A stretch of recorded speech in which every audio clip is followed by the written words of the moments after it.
केसरिया से मन जोगी हुआ रे, दिल झूमे देखो बंटवारा हुआ रे। केसरिया से मन जोगी हुआ। हर पल मनाओ केसरी त्योहार। विमल, बोलो जुबान केसरी।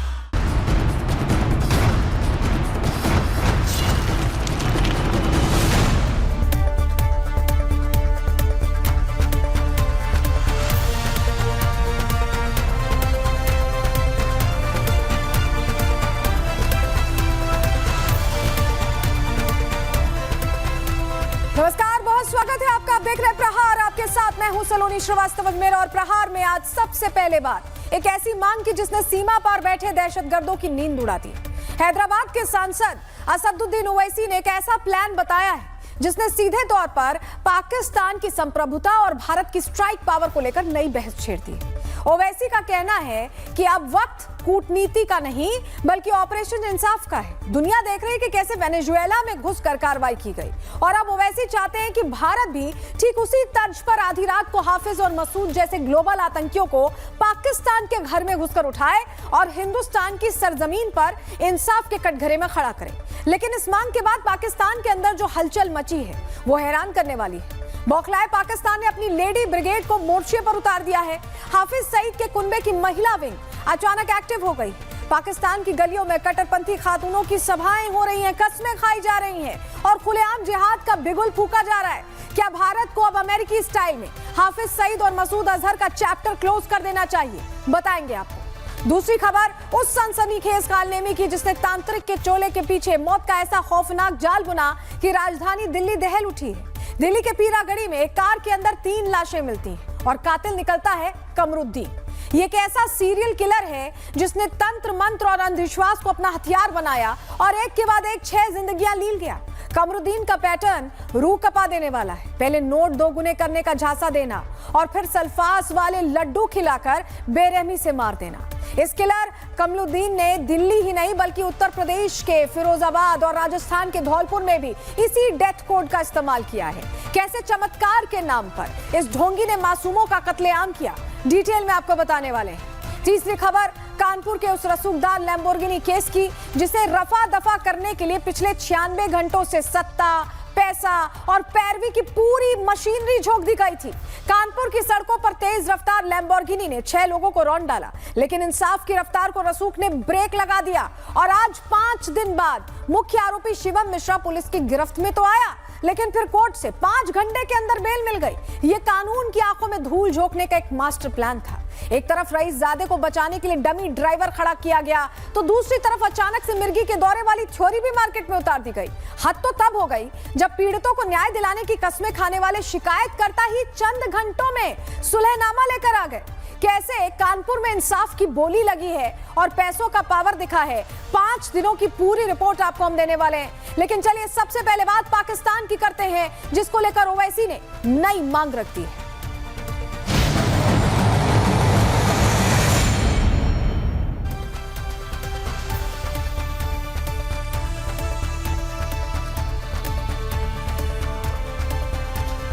और आज प्रहार की शुरुआत अहम खबर से करने जा रहे हैं। खबर आपके सामने रखते हैं। भाईजान वर्सेस खातून की ये जंग कैसे शुरू हो रही है, पाकिस्तान में क्या हो रहा है असदुद्दीन ओवैसी के ऐलान के बाद, आज आपको प्रहार में हम बताने वाले हैं। क्योंकि अब असदुद्दीन ओवैसी कह रहे हैं कि उन्हें ऑपरेशन इंसाफ चाहिए। आप ये तस्वीर देखिए, पाकिस्तान में ठीक ऐसे ही ऑपरेशन की मांग अब तेज कर दी गई है।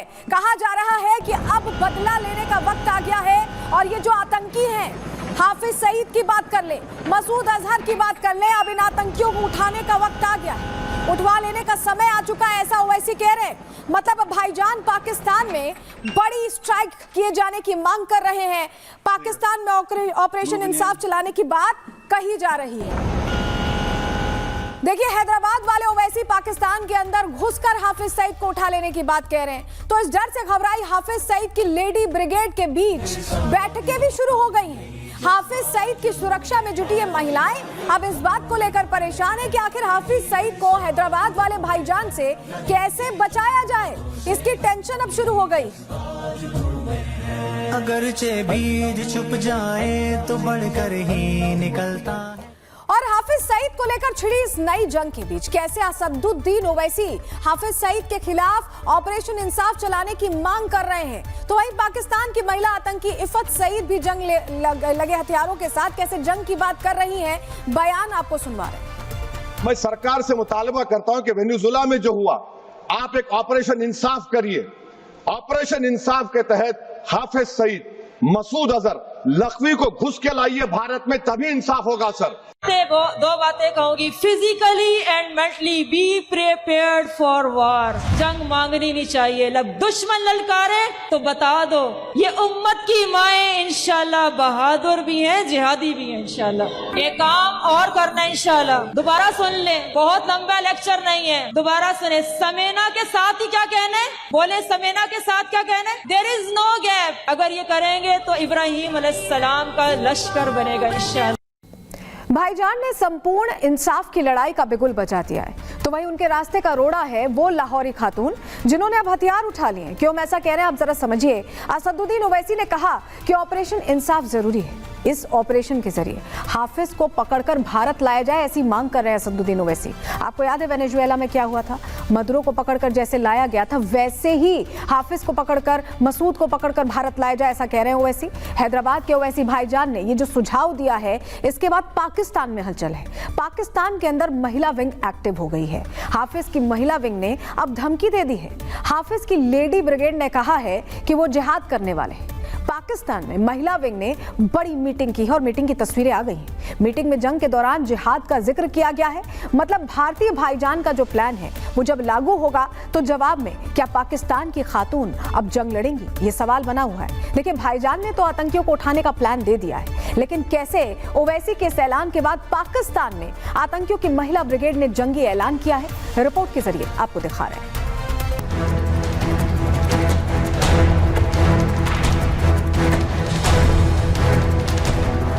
पाकिस्तान की गलियों में हैदराबाद के भाईजान ने दहशत पैदा कर दी है। हैदराबाद वाले ओवैसी भाईजान ने भारत सरकार के सामने ऐसी डिमांड रख दी है जिसको सुनने के बाद मुरीद के बंकर भी खाली होने लगे हैं। पीओके की पहाड़ियों से आतंकी टेंट उखड़ने लगे हैं। मैं सरकार से मुतालबा करता हूं कि वेनेजुएला में जो हुआ, आप एक ऑपरेशन इंसाफ करिए। भाईजान का तूफानी बयान आज रावलपिंडी में शोर कर रहा है, क्योंकि जो वेनेजुएला में हुआ था, क्या अब इस्लामाबाद में भी ऐसा ही होगा? क्या जो एबटाबाद में हुआ था वो अब रावलपिंडी में भी होगा? ये वो सवाल है जो पाकिस्तान की कैबिनेट की मीटिंग्स में पूछे जा रहे हैं। हिंदुस्तानी भाईजान की प्लानिंग को सुनने के बाद हाफिज से लेकर मसूद तक सभी के दिल में बस एक ही डर है कि कयामत की वो कौन सी रात होगी जब भारत से कोई विमान लाहौर के आसमान में होता हुआ इस्लामाबाद पहुंचेगा और यहां से आतंकियों के इन सरगनाओं को भारत में डिलीवर कर देगा। क्योंकि जैसा कि ओवैसी का कहना है, इंसाफ अभी बाकी है। ऑपरेशन इंसाफ के तहत हाफिज सईद, मसूद अजहर, लखवी को घुस के लाइए भारत में, तभी इंसाफ होगा सर। ये वो इंसाफ की बात है जहां ऑपरेशन सिंदूर के दौरान हाफिज सईद के खंडहर बन चुके बंकर तो दुनिया ने देखे, लेकिन अब वक्त आ गया है अंधेरे आसमान में भारतीय विमान के किसी चक्के से लटके इन आतंकियों के शरीर देखने का।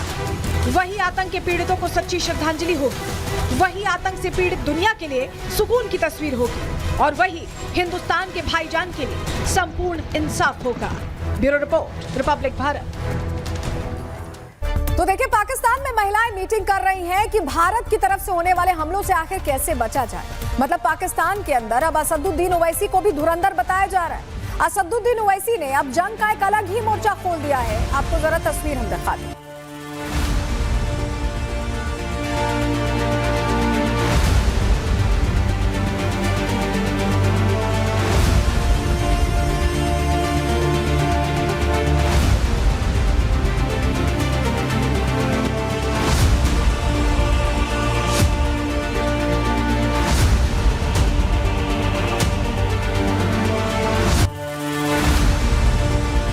मोर्चा खुला है जो हम बता रहे हैं। भारतीय भाईजान ने चुनौती दी है कि पाकिस्तान से इन आतंकियों को लाया जाए, इन्हें उठवा लिया जाए। ऐसे में पाकिस्तानी जो जिहादी महिला खातून है वो एक्टिव हो गई हैं। पाकिस्तान में हाफिज सईद की महिला विंग और उसकी सुरक्षा का दावा तो कर रही है, बड़ी बड़ी बैठकें भी कर रही है, लेकिन पाकिस्तान में एक और महिला विंग है जो इसी हाफिज सईद को मौत के घाट उतारने की कस्में भी खा चुकी है। मतलब एक तरफ है हाफिज सईद और मुल्ला मुनीर की खूनी खातून, तो वहीं इनका सफाया करने के लिए भी बलोच की फिदायीन खातून तैयार है।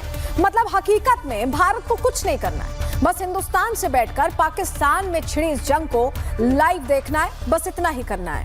पाकिस्तान में महिला वर्सेस मोमिनात की खबर क्या है, डिटेल आपको दे देते हैं, जानकारी आपके सामने रखते हैं, ग्राफिक्स के जरिए आपको बताते हैं कि हम क्या कहना चाह रहे हैं। दरअसल आपको बताएं कि पाकिस्तान के अंदर आतंकियों की नई स्ट्रैटेजी देखी जा रही है। ऑपरेशन सिंदूर में पिटने के बाद इनका एक्शन प्लान बदल गया है। डरे हुए आतंकियों ने महिलाओं को आगे कर दिया है और अब पाकिस्तान में महिला आतंकियों की भीड़ एक्टिव हो गई है। महिला आतंकी प्लानिंग कर रही है, पूरी तरह से प्लानिंग कर रही है, सभाएं कर रही है, लेकिन दूसरी तरफ बलोच महिलाएं भी तैयार हैं। बलोच महिलाओं ने भी हाथों में अब हथियार उठा लिए हैं। बलोच की महिलाओं ने बलूचिस्तान के मुनीर पर निशाना साधा है। अब बलोच महिलाएं फिदायीन बन रही हैं। मतलब एक तरफ आतंक की जिहादी महिला विंग है, तो दूसरी तरफ मुनीर की जान की दुश्मन महिला विंग भी तैयार दिखाई दे रही है। बलूचिस्तान की इस महिला ब्रिगेड ने कैसे मुल्ला मुनीर की सेना का नरसंहार किया है, खुद पाकिस्तान के रक्षा मंत्री ख्वाजा आसिफ से आप सुन लीजिए। ऑफिसर्स जो हैं 170 हैं, बहुत बड़ी तादाद है ऑफिसर्स की शहादतों की। जेसीओज जो हैं जूनियर कमीशन ऑफिसर्स 212 हैं और हमारे जवान जो हैं सोल्जर्स जो हैं 2759 2759। टोटल जो है वो 3141 शहादतें हुई हैं पिछले 5 साल में। पाकिस्तानी सेना का यह हाल देखने के बाद आतंकियों ने पाकिस्तानी वर्दी को उतार फेंका और अब खुलकर वो आतंकी अड्डों पर बैठकें करने लगे हैं। ये तस्वीरें जो हम आपको दिखाने जा रहे हैं, आपके सामने रखते हैं तस्वीरें दीजिएगा और समझिए कि इन तस्वीरों में मुल्ला मुनीर की सेना का एक कर्नल है जो खुद को लश्कर-ए-तैयबा का सदस्य बता रहा है। आप जरा सुनिए। UC4 के अंदर जिसमें 2 पैनल हैं, मुझे देख के बड़ी खुशी हो रही है कि हमारे कारकुनान बड़े मेहनत से और बड़ी जांफिशानी से अवाम में मुतहरिक है। किसी भी सियासी पार्टी के लिए ये जरूरी है। और देखिए, जब सेना ही आतंकी बन जाए तो उस मुल्क का क्या होता है। तस्वीरें आपको याद होंगी जब बीते 6 फरवरी के दिन पाकिस्तान के अंदर बड़ा बम धमाका हुआ। वो तस्वीर हम यहाँ आपको दिखा रहे हैं। ये धमाका शिया मुसलमानों की मस्जिद के अंदर किया गया था। अब आप समझ जाइए कि जब आप इस तरह से आतंक के पैरोकार बनते हैं तो आपको कितना नुकसान होता है। ये तस्वीर इस्लामाबाद धमाके की देखिए आप।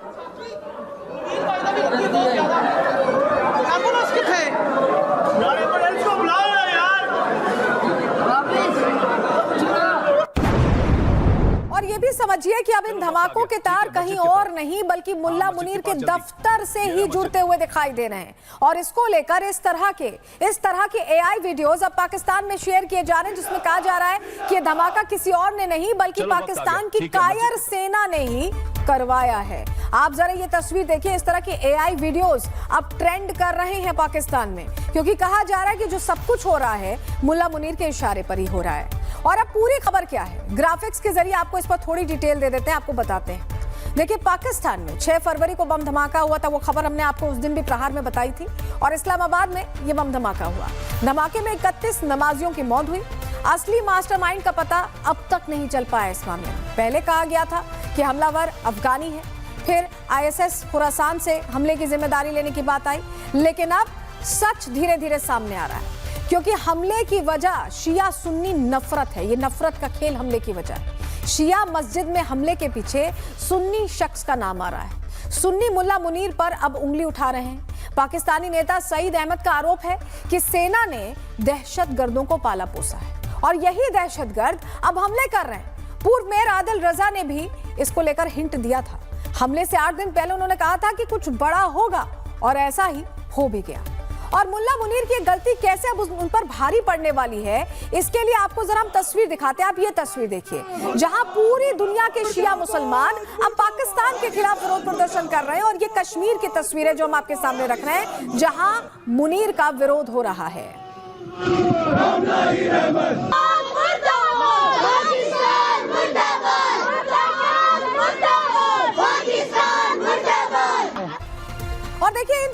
को देखने के बाद पाकिस्तान के अंदर से कैसी खबरें सामने आ रही हैं, तो आपको अगली तस्वीर के जरिए हम बताते हैं, जहां पाकिस्तान के पूर्व सेना प्रमुख वॉशरूम में लड़खड़ा कर गिर गए।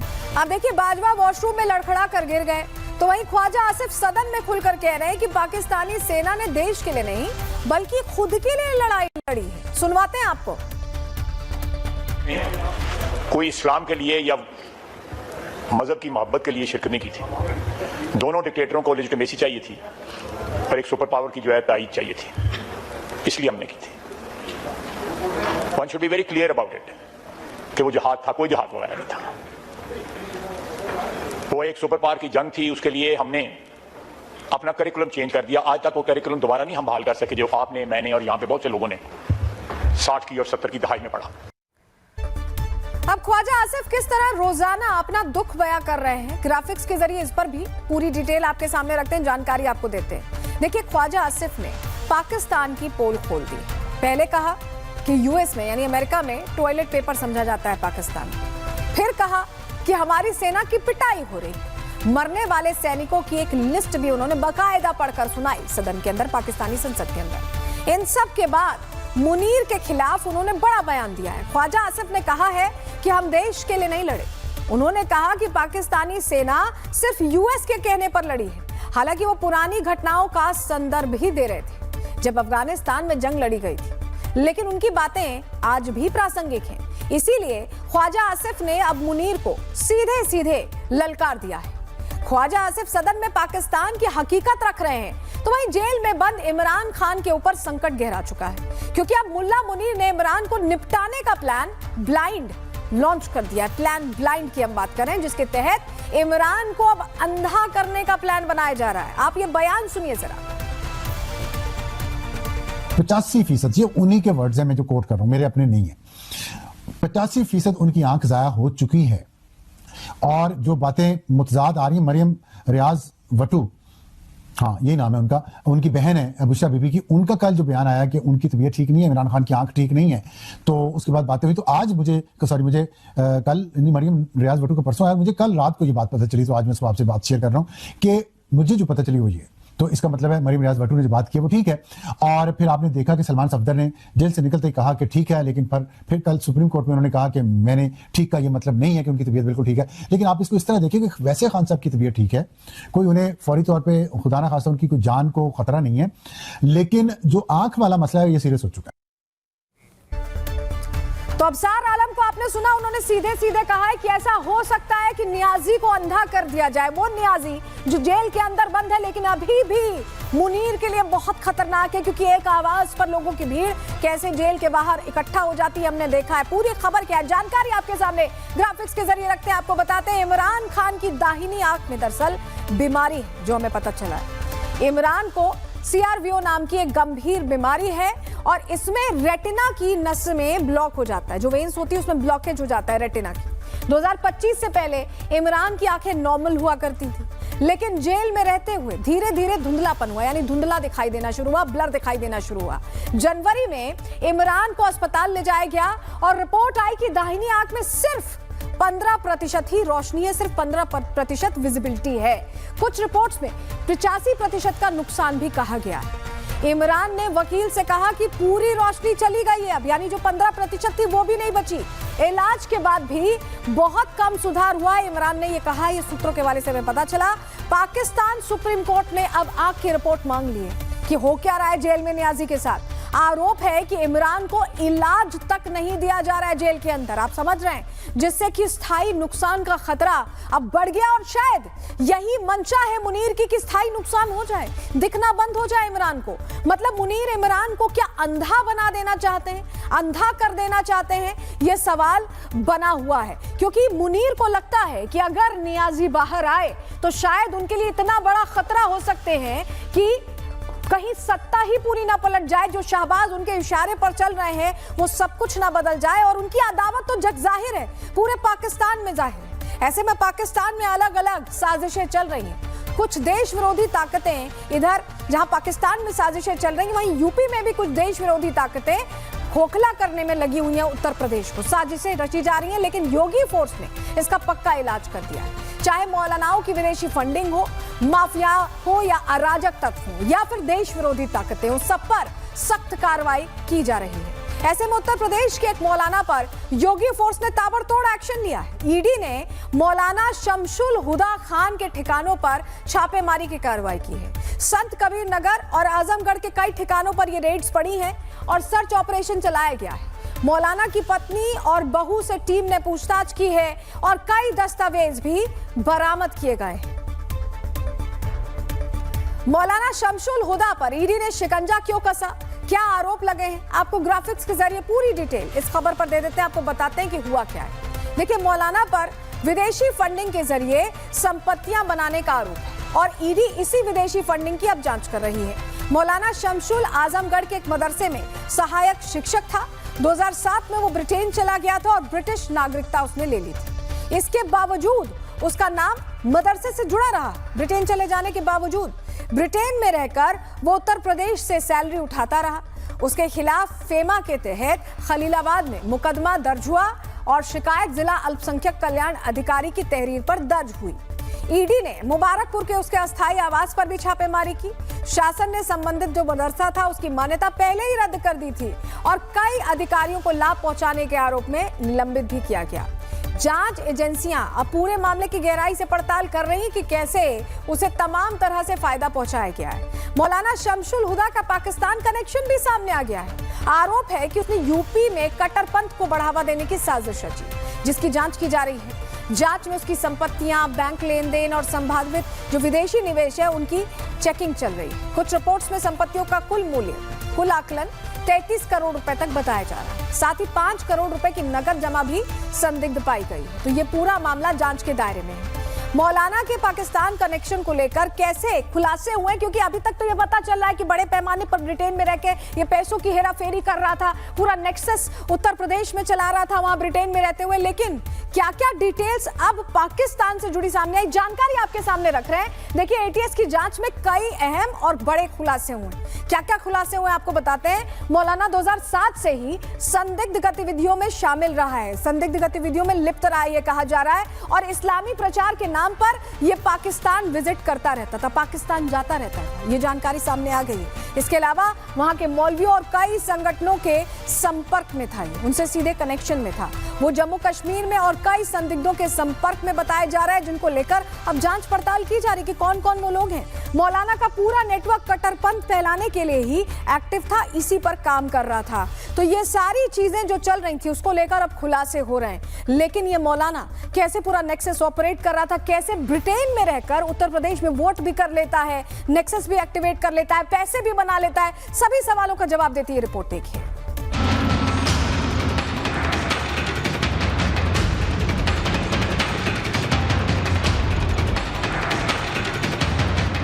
यूपी में कट्टरपंथ और कट्टरपंथी सोच की कोई जगह नहीं है। सुरक्षा और शांति को लेकर सीएम योगी आदित्यनाथ का रुख सख्त है। यूपी में जहां भी इस तरीके की नफरती सोच पनपेगी, वहीं इलाज पक्का और तगड़ा है। और ऐसी ही नफरती सोच पालने वाले मौलाना पर यूपी में एक्शन तेज है। ईडी ने उत्तर प्रदेश के संत कबीर नगर और आजमगढ़ जिले में मौलाना शमशुल हुदा खान के ठिकानों पर मनी लॉन्ड्रिंग एक्ट के तहत छापेमारी की। खलीलाबाद और मुबारकपुर के आवास पर रेड पड़ी। ईडी ने 4 ठिकानों पर ताबड़तोड़ ऑपरेशन चलाया। कार्रवाई में 17 अचल संपत्तियों के दस्तावेज बरामद हुए। इन सब की कीमत 20 करोड़ रुपए से ज्यादा है। ईडी को शक है कि ये संपत्तियां मनी लॉन्ड्रिंग के जरिए अर्जित की गई। मौलाना शमशुल हुदा खान ने साल 2013 में यूके की नागरिकता हासिल कर ली। 2017 तक यूपी के मदरसे से सैलरी लेता रहा। विभाग की मिलीभगत से उसने स्वैच्छिक सेवानिवृत्ति भी ले ली। ब्रिटिश नागरिकता मिलने के बाद भी मौलाना ने वोटिंग की। साल 2017 के विधानसभा चुनाव में मौलाना ने मतदान किया। इस पूरे मामले में पूरे परिवार पर एफआईआर दर्ज है। पत्नी, बेटे और बहू के खिलाफ 3 अलग अलग एफआईआर दर्ज है। मौलाना शमशुल हुदा खान और उसके परिवार पर दिन प्रतिदिन कानूनी शिकंजा कसता जा रहा है। मौलाना के खिलाफ एटीएस की जांच में सामने आया कि मौलाना शमशुल हुदा खान 2007 से ही संदिग्ध गतिविधियों में शामिल था। कई बार पाकिस्तान जा चुका था और उसका पूरा नेटवर्क कट्टरपंथ को बढ़ावा देने की कोशिश में लगा था। लेकिन योगी फोर्स के एक्शन ने इस मौलाना की हर साजिश का धुआं उड़ा दिया। Bureau report, Republic Bharat. देखिए, जहां एक तरफ यूपी में मौलाना के विदेशी फंड्स की जांच हो रही है, वहीं माथे पर त्रिशूल वाला टीका, गले में भगवा गमछा डालकर छांगुर गैंग हिंदू लड़कियों को निशाना बनाने की कोशिश कर रहे थे। पर इन साजिशों से पहले योगी फोर्स ने इन पर शिकंजा कस लिया। लव जिहाद के मुद्दे पर सीएम योगी आदित्यनाथ के तेवर सख्त हैं। योगी फोर्स जिहादियों को सबक सिखा रही है और ऐसी साजिशों से बेटियों को बचा भी रही है। लखनऊ के गोमती नगर इलाके में कमरुद्दीन राहुल बनकर हिंदू लड़कियों को फंसा रहा था। कैफे की आड़ में वो स्पा सेंटर और देह व्यापार का काम चला रहा था, लेकिन लड़कियों ने सतर्कता दिखाते हुए इस पूरे मामले की शिकायत पुलिस से की, जिसके बाद इस छांगुर गैंग के नेटवर्क का खुलासा हुआ। पुलिस ने इस मामले में कमरुद्दीन नाम के लड़के पर शिकंजा कसा है। वहीं हिंदू संगठनों ने आरोपियों के छांगुर बाबा से कनेक्शन का भी आरोप लगाया है। वहीं पूरा इस मामला लखनऊ में इस लव जिहाद वाले छांगुर का खुलासा कैसे हुआ, स्पा सेंटर में क्या क्या होता था, आपको एक एक जानकारी हम देने जा रहे हैं, क्योंकि ये वैसा ही नेक्सस है जैसे छांगुर चलाता था धर्मांतरण का पूरा नेक्सस, वैसे ही ये जो कमरुद्दीन था ये राहुल बन गया था और लड़कियों को अपने जाल में कैसे फंसाता था, कैसे पूरा खुलासा हुआ है, एक एक डिटेल आपके सामने। चलिए ग्राफिक्स के जरिए आपको बताते हैं। लखनऊ में एक बार फिर जिहादी गैंग एक्टिव होता दिखाई दिया। इसको लेकर नई जानकारियां अब खुलकर सामने आ गई हैं। राहुल बनकर कमरुद्दीन लड़कियों को फंसाया करता था अपने प्रेम जाल में। माथे पर त्रिशूल का टीका लगाता था, गले में भगवा गमछा डालता था, मतलब पूरी पहचान आप समझ लीजिए ऐसी होती थी कि जैसे वो हिंदू हो। इन सबके जरिए वो हिंदू बेटियों को झांसे में ले लिया करता था। जिहादी गोमती नगर में एक कैफे चलाया करता था और कैफे की आड़ में ही देह व्यापार का पूरा खेल खेला जा रहा था। नौकरी का झांसा देकर वो लड़कियों को पहले बुलाता था और उसके बाद कमरुद्दीन लड़कियों को नशीली चीजें खिलाता पिलाता था, उन्हें नशे में कर देता था। इसके बाद आपत्तिजनक वीडियो बनाकर ब्लैकमेलिंग करने का आरोप लग रहा है कि इसी के जरिए जब नशे में होती थी तो आपत्तिजनक वीडियो बना लेता था और उसके बाद ब्लैकमेल करता था। स्पा और मसाज पार्लर में देह व्यापार के लिए उसके बाद भेजा करता था ब्लैकमेल करके। ये पूरा खुलासा हुआ है, जिसको लेकर अब जांच का दायरा बढ़ा दिया गया है, क्योंकि ये जो घटना हुई है ये लखनऊ में पहली बार सामने नहीं आई है, इससे पहले भी सामने आई, जिसके बाद अब कार्रवाई की जा रही है। इस पूरे मामले में जांच को आगे बढ़ाया जा रहा है। और वहीं आपको बताएं कि इस मामले को लेकर पीड़िता का क्या कहना है, उसे भी सुनिए। मुझे ब्लैकमेल करता था, मैं आपसे शादी करूंगा, और मुझे धमकी देता था और आपके घर पे बता देंगे, जो है नेट पे तुम्हारा वीडियो डाल देंगे, न्यूड वीडियो डाल देंगे, यही सब बोला जाता था। और चिन्हट में मेरा धर्म परिवर्तन भी कराया गया है। कितने साल हो गए आपके धर्म परिवर्तन करवाए हुए? आपको 8 महीने का समथिंग टाइम हो गया है। जब आपसे मिला था वो व्यक्ति तो क्या उसने अपना नाम हिंदू बताया था आपको? जी, वो राहुल नाम अपना बताता, राहुल सिंह नाम बताता है, लेकिन धोखे से उसका आधार कार्ड मुझे मिलता है तो उसमें नाम कमरू जमाल होता है। इस जिहादी गैंग को लेकर और क्या कुछ खुलासे हुए, पुलिस ने क्या एक्शन लिया, इसी से जुड़ी हमारी सहयोगी की रिपोर्ट देखिए आप। छांगुर बाबा से जुड़ा हुआ एक और मामला सामने आ रहा है, जिसमें बताया जा रहा है कि कई सारी लड़कियों का धर्म परिवर्तन करवाया गया है और साथ ही साथ एक हुक्का पार्लर की आड़ में लगातार इन लोगों से देह व्यापार भी करवाया जा रहा था। उसमें से कुछ लड़कियों को रेस्क्यू करके एक एनजीओ की तरफ से बाहर निकाला गया है, FIR भी दर्ज करवाई गई है। और निश्चित तौर पर बड़ी चौंकाने वाली घटना है, क्योंकि 100 से ज़्यादा ऐसी लड़कियाँ हैं जिसके बारे में कहा जा रहा है कि वो अभी भी फंसी हुई हैं। और इसके साथ साथ ये भी कहा जा रहा है कि 10 से ज़्यादा ऐसी लड़कियाँ हैं जो हिंदू थी, उनका धर्म परिवर्तन करवाया गया। पहले अपना नाम हिंदू नाम राहुल बताया गया और उसके बाद फिर असलियत सामने आई। कुल मिलाकर एक बड़ा इस जिहादी गैंग का छांगुर कनेक्शन भी सामने आया। आपको इससे जुड़ी भी जानकारी एक एक डिटेल ग्राफिक्स के जरिए दे देते, बताते कैसे छांगुर से लिंक सामने आया है। ग्राफिक्स के जरिए आपको बताते, दरअसल छांगुर के जिहादी कैफे में छांगुर की फोटो लगी हुई मिली और इस मामले में धर्मांतरण की बात भी सामने आई। आरोपी पर धर्मांतरण और यौन शोषण का आरोप लगा है। जिहादी छांगुर से काफी ज्यादा प्रभावित थे। पुलिस छांगुर कनेक्शन की जांच में जुट गई है। इससे पहले KGMU से भी ऐसा मामला सामने आया था, आपको याद होगा, हमने प्रहार में आपको बताया था, और उसका भी कनेक्शन छांगुर से ही था। ये गैंग छांगुर की रणनीति पर ही काम कर रहा था और ऐसे में यह खुलासा हो गया है। एक तरफ जहां यूपी पुलिस इन जिहादियों की कुंडली खंगालने में लगी है, वहीं सीएम योगी ने त्योहारों के रंग में भंग डालने वालों के लिए कड़ी चेतावनी जारी कर दी है। उन्होंने साफ कर दिया कि यूपी में कोई नया ड्रामा हुआ तो माहौल बिगाड़ने वालों का ऐसा इलाज होगा कि पीढ़ियां याद रखेंगी, ये क्लियर कर दिया गया है। दरअसल आपको बताएं कि जिहादियों पर यूपी पुलिस ताबड़तोड़ एक्शन ले रही है। वहीं दिल्ली में अंधविश्वास के चक्कर में हुई 3 मौतों ने हर किसी को हिलाकर रख दिया। दिल्ली में मौत फैलाने वाले तांत्रिक की जब सच्चाई पुलिस के सामने आई तो उनके भी होश फाख्ता हो गए। रुपयों का झांसा देकर कैसे ये दिल्ली कालनेमी लोगों को अपना शिकार बना रहा था, आपको एक एक खबर विस्तार से दिखाएंगे और समझाएंगे कि आप ऐसे चक्करों से कैसे बचें, इसमें ना फंसें। तो दिल्ली के पीरागढ़ी में दरअसल ट्रिपल मौत की मिस्ट्री को पुलिस ने अब सुलझा लिया है। इस मामले में पुलिस ने एक तांत्रिक को गिरफ्तार किया है और कार में मिली 3 लाशों के मामले में जांच एजेंसियों के हाथ एक बड़ा सुराग लगा। तांत्रिक के हाथ में जहर वाले लड्डू का एक्सक्लूसिव सीसीटीवी फुटेज यहां हम आपको दिखा रहे हैं। यह सीसीटीवी फुटेज गाजियाबाद के लोनी इलाके का है। फुटेज में तांत्रिक करीमुद्दीन दिखाई दे रहा है। करीमुद्दीन के हाथ में एक छोटा पैकेट दिख रहा है, आप देखिए। सूत्रों के मुताबिक करीमुद्दीन के हाथ में जो पैकेट दिखाई दे रहा है उसमें जहरीला लड्डू है। यह खास तरीके के जहर से बनाया वो लड्डू है जो तांत्रिक ने पीरागढ़ी में कार सवार 3 लोगों को दिया था, जिससे उनकी मौत हो गई।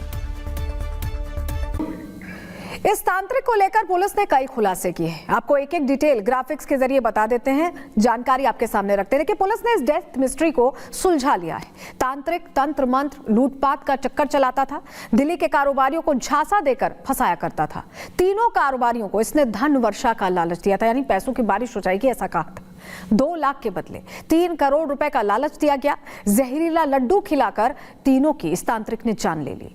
लड्डुओं में सल्फास और नींद की गोलियां मिलाई हुई थी।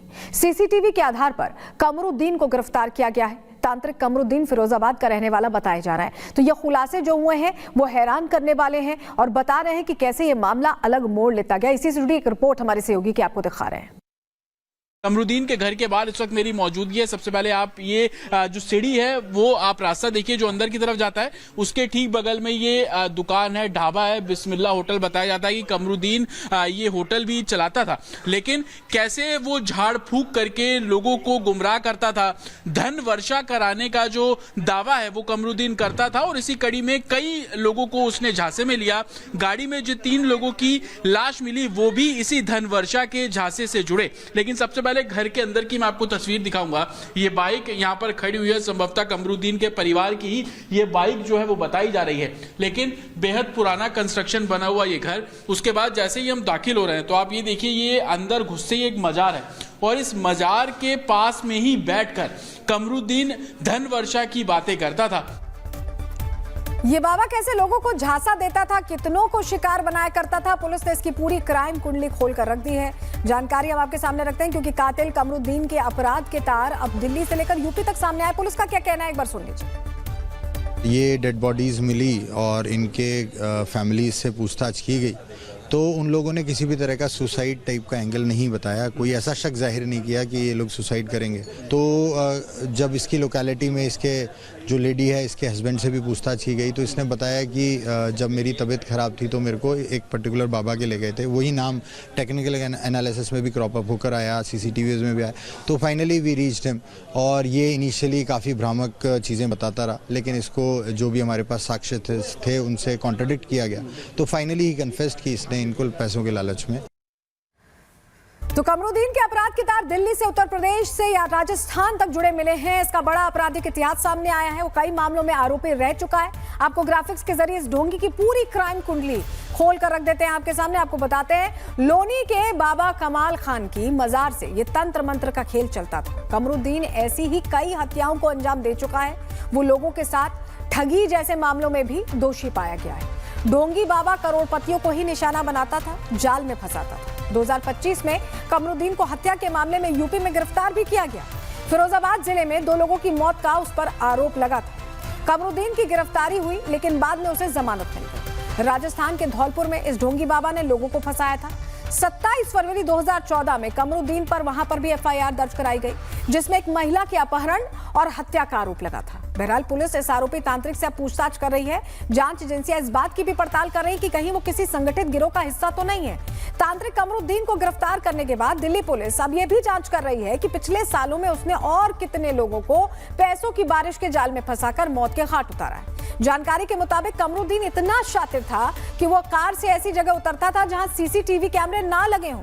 मूल रूप से फिरोजाबाद का रहने वाला ये तांत्रिक दशकों से मौत और ठगी का मायाजाल बुनता रहा है, फैलाता रहा है। ये ढोंगी तांत्रिक लोगों को निशाना कैसे बनाता था, अपने जाल में कैसे फंसाता था, कैसे पैसों का बुलावा देकर उनकी कमजोरी का फायदा उठाकर उन्हें अपना शिकार बना लेता था और फिर मौत के घाट उतार देता था। पूरी जानकारी अब आपके सामने ग्राफिक्स के जरिए रख रहे हैं, बताते हैं आपको कैसे फंसाता था, जिससे आप भी सतर्क हो। समझिए, डर का माहौल बनाता था पहले, मतलब बीमारी की समस्या हो, किसी को संतान नहीं होने की समस्या हो या व्यापार में नुकसान हो रहा हो, उन्हें अपने जाल में इस तरह के लोगों को खोजता था जो इन बातों से दुखी हैं। पारिवारिक झगड़े वालों को भी वो काला साया वाला फॉर्मूला बेच देता था, बाधा या ऊपरी चक्कर बताकर डर का माहौल पैदा कर देता था, यानी लोग घबरा जाते थे, वो तो परेशान थे, वो बातों में आ जाते थे। पहले व्यक्ति की परेशानी ध्यान से सुनता था और उसके बाद समाधान का झूठा दावा करता था कि उसी के पास इसका हल है, इसका निदान है। राख की बात करता था, ताबीज की बात करता था, कैसे चमत्कार की बात करता था। समझिए, राख, ताबीज, नींबू मिर्च, शॉल के जरिए अजीब सी क्रियाएं करना, यानी जादूगरी टाइप की चीज दिखाकर चमत्कार का दावा किया करता था और लोगों को चमत्कार का नाम देते हुए लालच देता था कि उसके पास चमत्कारी शक्तियां हैं। इस तरह की जादूगरी दिखाकर चमत्कारी शक्तियां वो दिखाता था और उसके बाद बड़ी बड़ी गारंटी दिया करता था कि 24 घंटे में काम बन जाएगा, 100% समाधान हो जाएगा, शर्तिया इलाज करते हैं, 2 लाख को बदल देंगे 2 करोड़ में। इस तरह की बातें, इस तरह की बड़ी बड़ी बातें ये किया करता था और लोगों को ऐसे वश में कर लेता था इस तरह के दावे करके कि लोग सोचते थे वाकई में ऐसा हो जाएगा। और उसके बाद क्या कहता था कि आपकी जो जानकारी है सिर्फ मेरे पास रहेगी, गोपनीयता का भी वो लालच देता था। कहता था कि किसी को मत बताना वरना काम बिगड़ जाएगा, यानी अगर आपने किसी को बताया तो जो वो पूरा टोटका कर रहा है, टोना टोटका, वो फेल हो जाएगा। इस तरह की बात किया करता था जिससे पीड़ित किसी से सलाह न ले, किसी से ये बताया ही नहीं कि वो तांत्रिक के पास जा रहा है। देखिए, पहले काम करने की बात होती थी यहाँ पर, पहले कम पैसे के जरिए करने की कोशिश करता था, फिर धीरे धीरे अपनी मांग का जो पूरा फेर है वो बढ़ा लेता था। शुरुआत में छोटी फीस लेकर भरोसा जीतने की कोशिश करता था। जब लोग उसके झांसे में आ जाते थे, फंस जाते थे, तो बाद में विशेष पूजा के नाम पर भारी भरकम रकम की मांग उसकी तरफ से कर दी जाती थी। तो ये पूरा खेल था जो वो चलाता था और लोग उसकी बातों में फंस जाते थे, क्योंकि जब लोग समस्याओं से घिरे होते हैं तो बहुत जल्दी कहीं ना कहीं उपाय खोजते हैं, हल खोजते हैं, खुद पर भरोसा कम करते हैं और ऐसे ही लोगों की कमजोरी का फायदा ये उठाता था।